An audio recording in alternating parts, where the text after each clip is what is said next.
mtoa Rufyato walimachigulwa wanadogoli naye kudia ambika linesunga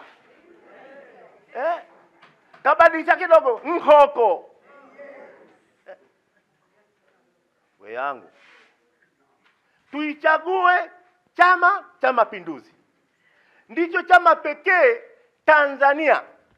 Nilikuwa na visoma hapa eti marais ni utilitili. Iko wapi ile karatasi? Nimeona mimi ninayo hapa lakini nimeona kwani nimefungua ile. Hawa ndio marais. Hivi mke mmoja unaweza kaa na wanaume kibao namna hii? Mlango ni mmoja. Ikulu ni moja. Hawa wote wanataka waende Ikulu. Mwalimu alisema unakimbilia Ikulu. Kuna nini kule? Kuna nini kule? Lakini nataka niwaambie kingine nyinyi wazugu wenzangu. Mimi nimeitumikia serikali hii miaka 40. Miaka mingapi? 40. Nilikuwa afisa mnadhimu wa Jeshi la Polisi Tanzania. Ni ngazi kubwa kweli kweli kwenye jeshi.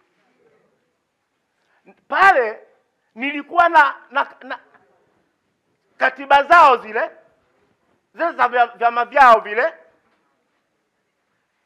Na ili waje huku mikoani nilikuwa napanga ratiba. Natoa maelekezo. Lakini nini maana yangu? Nataka niwaambie kwa wale wenzangu mie wenye umri wa kukaribiana kidogo, lakini nimekuzidi. Tulisema tunataka mfumo wa vyama vingi. Watu walikuwa baba hawakumuelewa.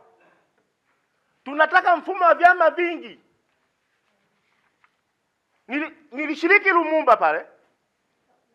Mwalimu alikuwa anataka kuona kama kule kwa wenzetu waliotawala.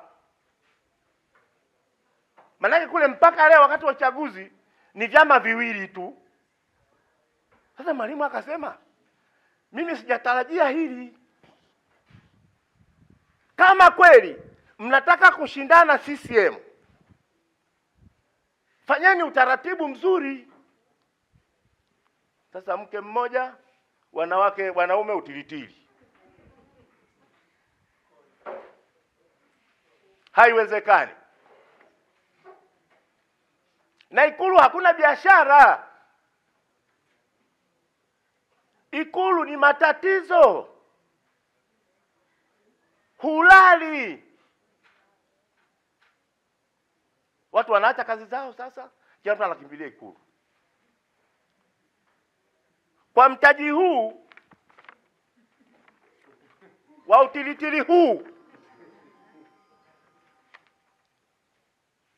Chama cha Mapinduzi kitashika hatamu siku hadi siku. CCM oye!